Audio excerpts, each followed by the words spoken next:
Este es el tercer video del tema trabajo mecánico. En este video hablaremos de la potencia mecánica. Es importante entender que en ciencias e ingeniería, más que el concepto de trabajo mecánico, es importante la potencia. Es decir, lo que interesa a la ingeniería es cuánto trabajo mecánico se realiza en el menor tiempo posible. Entonces necesitamos alguna magnitud física que enlace el trabajo mecánico con el tiempo y esta magnitud física se llama potencia. Entonces, hablaremos inicialmente sobre potencia media. Definición. La potencia media es una magnitud física escalar que mide la cantidad de trabajo mecánico medio que se realiza sobre un sistema en la unidad de tiempo medido en cualquier intervalo de tiempo. Recordemos los conceptos de velocidad media y velocidad instantánea. Acá se aplican tal cual. El medio se aplica en un intervalo de tiempo cualquiera. El instantáneo se va a aplicar en un intervalo de tiempo extremadamente pequeño. Entonces nos dice esta definición que la potencia media, que es una magnitud escalar, simbolizada por P sub m, nos está midiendo la cantidad de trabajo mecánico, delta de W, que se realiza en la unidad de tiempo. Por eso es que se divide entre el delta de T, ¿no? Ya podemos darnos cuenta acá que esta potencia media va a ser grande siempre y cuando el intervalo de tiempo sea extremadamente pequeño y en ese intervalo pequeño se realice un gran trabajo mecánico, ¿no? Bien, entonces, la unidad en el sistema internacional de la potencia mecánica es el vatio, vatio simbolizada con la letra W. Y un vatio es igual a un joule sobre segundo, ¿no? Entonces, por ejemplo, cuando nosotros decimos que la potencia mecánica de este automóvil o de esta máquina o de este sistema es de 1000 vatios, ¿qué quiere decir?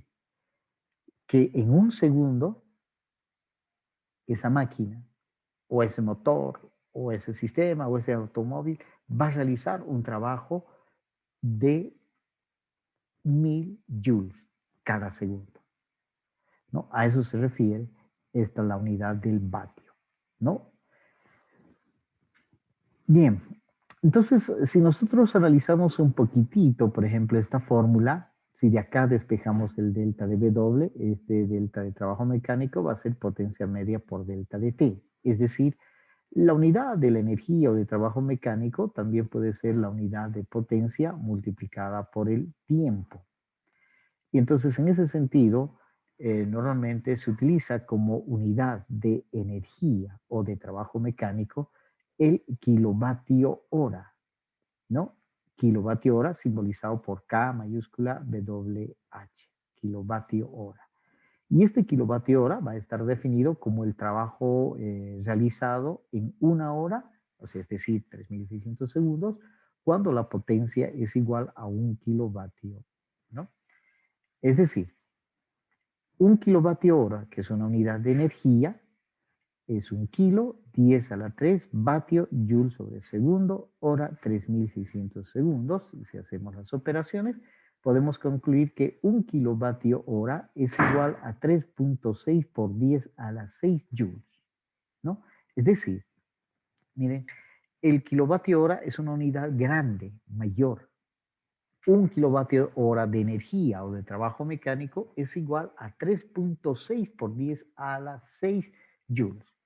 Normalmente la unidad de kilovatio hora se la utiliza en el consumo de la energía eléctrica. Por ejemplo, la factura que viene del consumo de la energía eléctrica es por cantidades de kilovatio hora. Cada kilovatio hora tiene X precio. Y los medidores que están en los domicilios nos están midiendo cuántos kilovatios hora ha consumido tal o cual domicilio. Y el producto de esta cantidad de kilovatios hora por el costo por la unidad de kilovatio hora es el consumo total que nosotros pagamos en las facturas del servicio eléctrico, ¿no? Bien. Ahora pasamos a definir la potencia instantánea. Ya les dije, potencia media es como si fuera la velocidad media. Ahora vamos a hablar de la potencia instantánea o potencia, que sería el equivalente de la velocidad.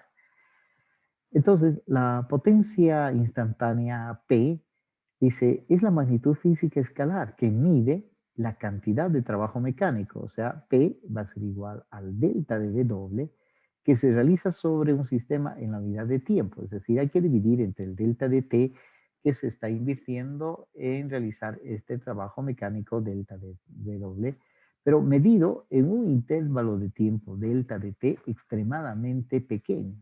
Por eso se introduce el límite cuando el delta de T tiende a cero.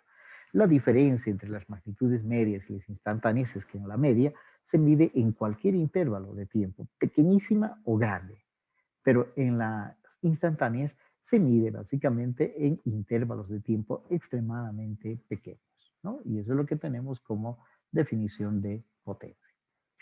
Si aplicamos la definición de la derivada, porque esta expresión básicamente es la derivada, porque la derivada de y respecto de x se define como el límite cuando el delta de x tiende a cero del delta de y sobre delta de x. Entonces, esto es definición básicamente de la derivada.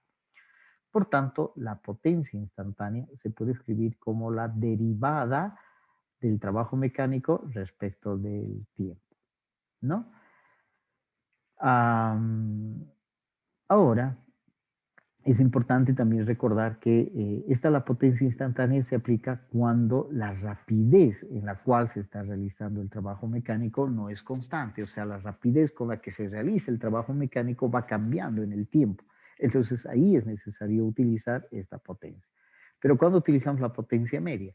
Cuando la rapidez con la que se realiza el trabajo mecánico sobre un sistema es constante. Es decir, si en cada segundo, se realiza el mismo trabajo mecánico, se utiliza la potencia media. Pero si en cada intervalo de tiempo la cantidad de trabajo mecánico que se realice es variable, cambia, ahí tenemos que usar esta fórmula de la potencia como la derivada del trabajo mecánico respecto del tiempo.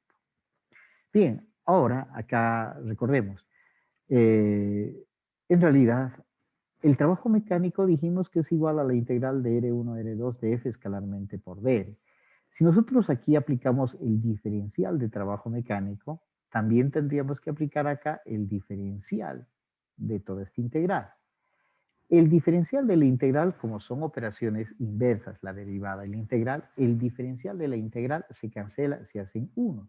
De tal manera que el diferencial del trabajo mecánico va a ser igual al F escalarmente por dr. Entonces, si esta relación nosotros la utilizamos acá, es decir, mire, como el trabajo es igual a la integral de F por dr, podemos concluir que el diferencial de trabajo mecánico es igual al F escalarmente por dr. Esta fórmula la podemos usar en la relación de la potencia instantánea, en la derivada de W respecto de T. O sea, sustituimos el F escalarmente por dr en vez de W. Y tendríamos F escalarmente por dr sobre dt. Y resulta que el dr respecto de t es básicamente la velocidad, de tal manera que esta expresión yo puedo escribir como F escalarmente por derivada de r respecto de t. Y resulta que la derivada de r respecto de t es la velocidad. De tal manera que también la potencia se puede escribir como el producto escalar de la fuerza escalarmente con la velocidad. Entonces, para la potencia instantánea tenemos dos fórmulas. La potencia instantánea se puede escribir como la derivada de W respecto de t o F escalarmente por V. Estas dos fórmulas se utilizan cuando eh, el trabajo mecánico que se realiza sobre un sistema está cambiando a medida que pasa el tiempo, que eso es importante tomar en cuenta, ¿no? Bien, acá tenemos una nota y nos dice que en ciencias de ingeniería la potencia es el parámetro que nos permite básicamente comparar la rapidez con la que un sistema puede realizar un trabajo mecánico sobre otro. O sea, a la ciencia de ingeniería le interesan aquellos sistemas que son más potentes, si quieren entender. Potentes queremos significar que ese sistema va a poder realizar un mayor trabajo mecánico en el menor tiempo posible. Y entonces esta potencia nos está midiendo ese parámetro. Cuando un sistema tiene una potencia elevada, quiere decir que va a realizar mayor cantidad de trabajo mecánico en la unidad de tiempo. Por tanto, tiene una mayor potencia, ¿no? Bien, entonces con esto terminamos este tercer video y en el último video hablaremos sobre el teorema fundamental de trabajo y energía cinética.